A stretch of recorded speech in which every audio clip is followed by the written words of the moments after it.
တရားထိုင်မှအပေတကားပိတ်တယ်ဆိုတာတော့အပေတကားပိတ်ခြင်းလွဲပါတယ်၅ပါးသီလလုံးနဲ့အပေတကားပိတ်ပါတယ်ချောင်းကနေတော့မြည်သွားလိမ့်ဦးမယ်နော်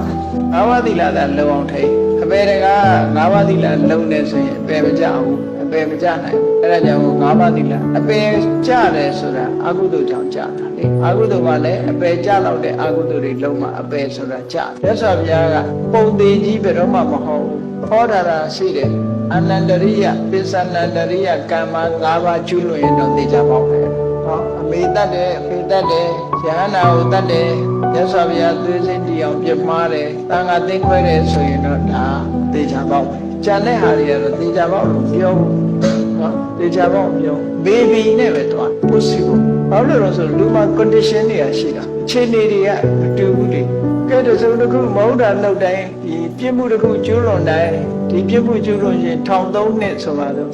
ကြာလားလူတိုင်းအဲ့ဒီပြစ်မှုကျူးလွန်တိုင်းကြာလားပတ်စံရှိတဲ့လူကြမကြာဘူးဘာလို့ဆိုသူပိုက်ဆံကသူ condition ခေါ်တာပဲနော်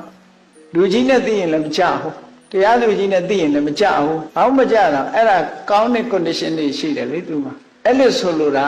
အပေရလည်းအဲ့လိုပဲမကောင်းတာလုံးမိပြီပဲလို့ကိုကျင်တရားတွေရှိတယ်ဒါနတွေလုပ်တယ်ကမ္မထာနေထိုင်နေဆိုရင်အဲ့ဒါတွေကကဲမှာပဲပေါ့ဒီလိုဆိုလိုတာပေါ့နော်ခြေနေကောင်းတွေလှုပ်ထိုင်မကြပါဘူးလို့အပေတကားလုံးဝပိတ်တယ်ဆိုတာကြတော့သူကသောတပန်ဖြစ်သွားမှအပေနဲ့လုံးဝအိုးစားကွဲတယ်ဒါပေမဲ့သောတပန်မဖြစ်ဘဲနဲ့အပေကလွတ်တယ်ဆိုတာမရှိဘူးလားဆိုရှိသောတပန်မဖြစ်လဲအပေကနေလွတ်သွားတာရှိမလွတ်ဘူးဆိုတာ possible မဟုတ်တာလုပ်ရင်တော့လေလွတ်ချင်မှလွတ်မှာပေါ့ဥပမာပဲအပဒံထဲမှာပါတဲ့ပန်းလေးတစ်ပွင့်လှူတာနဲ့60ကဘာအပေမလားဘူးတဲ့ကြံတဲ့ကုသိုလ်ကျွမ်းကြံလေးနဲ့ယဟန္တာဖြစ်သွားတဲ့အဲ့ဒီလိုဇလန်းနေတောင်ရှိသေးတယ်လေသူ့ဘုံမှာဒါအပေတကားပိတ်သွားမြတ်စွာဘုရားကိုယ်တိုင်ကသာဥပါတိတေတသုတ်ဆိုတာဟောထားရှိတယ်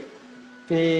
ဥပဒံရှိနေပြီမဲ့လို့အပေမကြနိုင်တဲ့ပုဂ္ဂိုလ်တွေဆိုပြီးဟောတော်တာရှိတယ်အဲ့တော့လူတိုင်းပဲကြမယ်လို့တော့အောင်မိတ်လေးနဲ့ပေါ့နော်ကောင်းတဲ့အခြေအနေတွေဖြစ်အောင်လုပ်ထားဖို့တော့လိုတယ်ပေါ့